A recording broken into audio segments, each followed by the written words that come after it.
वैसे जैसा देख पा रहे हैं कि कुछ जगहों पे जो है राम मंदिर को लेके जो है साधु संतों के द्वारा काफी कुछ देखने को मिल रहा है, उसमें असंतोष देखने को मिल रहा है। क्या कुछ कहना चाहेंगे इस चीज को लेके? जय श्रीमन्नारायण। आपदामपहर्तारं दातारं सर्वसंपदां लोकाभिरामं श्री रामं भूयो भूयो नमाम्यहम्। अभी जो आपने प्रश्न किया है, इस पे हम यही कहना चाहते हैं कि जो वर्तमान में देखा जा रहा है, सुना जा रहा है या हम लोग अनुभव कर रहे हैं, उसमें मैं इतना ही कहना चाहता हूं कि सरकार के नीतियों में या सरकार के द्वारा किसी भी तरह का विसंगतियां अगर हो रही है तो उस पर सरकार अवश्य चिंतन करे। और हम सभी सनातनी इस शुभ अवसर पर हर कोई प्रसन्नचित्त है, उत्साहित है। और पूर्व में भी मैंने बताया था कि विश्व वैदिक धर्म संघ 22 जनवरी को अपने मुख्यालय पर दिव्य संगीत में सुंदरकांड का पाठ, भजन संध्या, दीपोत्सव पर्व हर्षोल्लास के साथ मनाएगा। और हमारे समस्त विद्वान जहाँ भी भारतवर्ष में हैं, सभी लोग अपने अपने माध्यम से कोई सुंदरकांड, कोई रामचरितमानस आदि आदि कार्य करेंगे। और इस अवसर पर मैं समस्त देशवासियों एवं विश्व में रहने वाले राम भक्तों को हार्दिक शुभकामना भी देता हूं। और समस्त देशवासियों से आह्वान भी करना चाहता हूं कि यह ऐतिहासिक अवसर पर आप अपने मोहल्ला में, टोला में, समाज में जो भी मठ मंदिर या छोटा छोटा मंदिर कहीं भी हो तो उसको सजाएं, अपने घर को सजाएं। और जैसे दीपावली मनाते हैं उसी तरह से इस अवसर पर भी हम लोगों को मनाना चाहिए।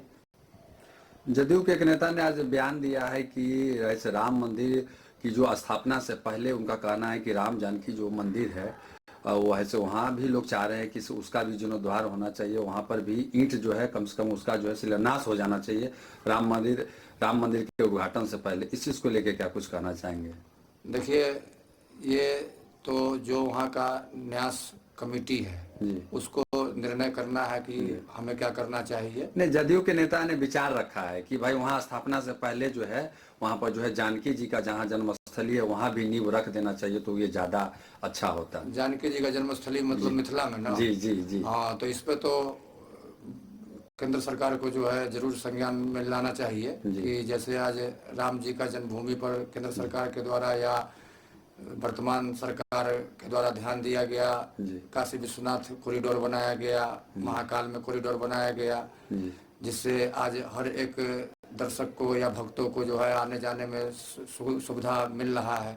तो इसको मिथिला को आज आखिर अपेक्षित क्यों किया जा रहा है सरकार की नजरों में? आज जितना राम जी का जो अयोध्या में सरकार का ध्यान है उतना ध्यान यहाँ पे केंद्र सरकार को देना चाहिए कि मिथिला में जो माँ जानकी का स्थान है वहाँ पे भी कोई कॉरिडोर का द्वारा जो है प्राचीनतम व्यवस्था को और आज के समय में कैसे से कैसे दिखाया जाए, जिससे आने वाला जो पीढ़ी है वो जान सके कि माँ जानकी का महत्व क्या था, राम जी का महत्व क्या था, रामायण का प्राचीनतम इतिहास क्या रहा है, राम जी का ससुराल कैसा है। आज पूरे अयोध्या में सरकार के द्वारा या वहाँ के लोगों के द्वारा सजाया जा रहा है, लेकिन आज मिथिला में तो मिथिला पे भी उतना ही ध्यान देना चाहिए जितना राघवेंद्र सरकार जब पूर्ण है, जबकि उनके साथ माँ जानकी जी पूर्ण है, दोनों एक दूसरे से जुड़ा हुआ।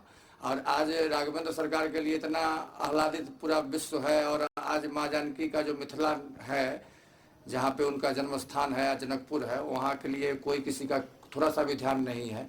तो मैं सरकार को भी, अपने राज्य सरकार को भी इस बात के लिए आकृष्ट करना चाहता हूं कि आप भी इस पर प्रयास करते हैं तो माँ जानकी का जो जन्मभूमि है उस पर भी किसी भी योजना के तहत या वहाँ के लोग जो स्थानीय लोग हैं वो भी अगर प्रयास करें तो इस तरह का कोई सरकार तक अपनी बात को पहुँचाना चाहिए हर एक मिथिलावासी को।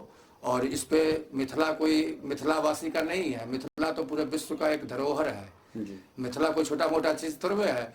यहाँ पर रामचरितमानस में आप नहीं देखते हैं कि मिथिला का कितना वर्णन है, तमाम शास्त्रों और पुराणों में जो है मिथिला का वर्णन है। तो आज केंद्र सरकार को, राज्य सरकार को इस पर चिंतन करना चाहिए। और जैसे अयोध्या को अयोध्या बना दिया गया वैसे ही मिथिला को भी मिथिला बनाए, मिथिला धाम बना दिया। हाँ, मिथिला धाम बना दिया जाए। इसमें सरकार का बहुत इसमें सहयोग सरकार का होगा तभी तो कुछ होगा ना। जी जी। इसमें सरकार को ही चिंतन करना चाहिए। जी जी, सरकार तो पर्यटन पे काम कर ही रही है, तो मतलब यहाँ भी करना चाहिए, क्योंकि से चाहिए तो मैं केंद्र सरकार को इसलिए कह रहा हूँ कि मोदी जी को अपने संज्ञान में मिथिला को भी लेना चाहिए और मिथिला के ऊपर भी कुछ प्रयास अगर करेंगे तो ये सबके लिए अच्छा होगा। प्रयागराज में भी आप लोग का प्रोग्राम होना है, उसके लिए क्या कुछ तैयारी चल रहा है? आज ही अभी हम लोगों का बैठक हुआ है प्रयागराज में जो होने वाला कार्यक्रम है, जी तो उसको लेकर के तो ये हम लोगों ने निर्णय लिया है कि 2 और 3 फरवरी को, जी 2 तारीख को जो है जगत गुरु रामानंदाचार्य जी का जयंती है, उसी जयंती को मनाने के लिए हम लोग प्रयागराज में जाएंगे और 2 दिवसीय धर्म सम्मेलन होगा जिसमें हमारे विश्व वैदिक धर्म संघ से जुड़े हुए जो भी तमाम राज्यों के विद्वान हैं उनको हम लोग आमंत्रित कर रहे हैं। वो लोग आएंगे और हम लोगों का धर्म सभा होगा। साथ ही 1 महीनों तक जो है वहाँ पे हम लोगों का कैंप के माध्यम से साधु संतों का भंडारा आदि आदि कार्य संपन्न होते रहेंगे। जी क्या परिचय? मैं आचार्य चंद्रशेखर ठाकुर, विश्व वैदिक धर्म संघ राष्ट्रीय अध्यक्ष।